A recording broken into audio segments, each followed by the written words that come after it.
আসসালামু আলাইকুম এভরিওয়ান। হঠাৎ করে আমার রাতে ক্রেভিং হচ্ছিল ফ্রাইড রাইস এবং চিকেন ফ্রাই খাওয়ার জন্য।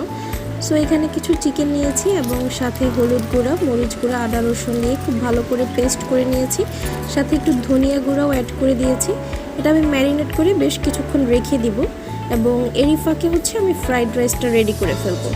এই যে আমি এখানে নিয়েছি ভেজিটেবল কিছু, যেখানে গাজর, পেঁয়াজ কুচি, বরবটি এবং মরিচ ছিল এবং কিছু চিংড়ি মাছ এখানে নিয়েছি।